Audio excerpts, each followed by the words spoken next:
观点报报道，顿巴斯的大攻势是从一个小镇开始。4月19号，俄军就以快攻急击之势拿下位于卢甘斯克的小城市克里米纳，这也是俄军特别军事行动第2阶段占领的第1座城市。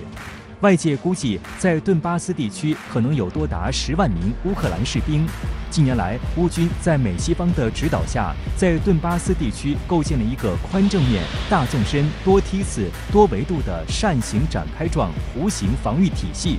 乌军还在这里储备了大量武器弹药，仅美国和英国提供的反坦克武器就囤积了近3000件。因此，乌军很可能会利用钢筋混凝土地下工事以及分散的居民点作为掩护，与俄军地面部队展开周旋。不过，在过去的几天时间里，俄乌并没有展开大规模的顿巴斯会战。俄退役中将尤里内特卡乔夫称，俄军司令部正在组织大规模的空中导弹和火炮打击，最大限度地摧毁乌克兰军队的有生力量。当俄军指挥官确信乌军的主要射击阵地被压制，且无法对俄军人员造成严重的损害时，就会发起全面攻击。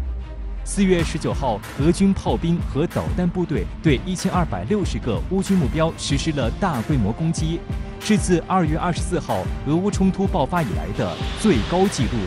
应该说，俄罗斯仍然占据着整个战场的主动包括制空权，所以它可以利用它的地面以及空中的这个作战力量对乌军实施这个首先的火力打击。那么这个打击之下也许会迫使乌军这个后撤或者是对它的有生力量进行这个大的这个削弱。俄罗斯观点报还报道称，俄方长绍伊古透露，在顿巴斯地区的作战中引入新战法，将使俄军能更好地适应现代战争。俄军事专家德米特里·博尔滕科夫则表示，拥有战术航空优势和高精度制导武器的俄军对乌克兰的补给线、物资储备地点和指挥所进行打击。这一战法被称为战区隔离方法。在乌东地区这些乌军呢它远离它后方的支援所以它的这个后勤保障可能会成为一个很大的问题。如果把它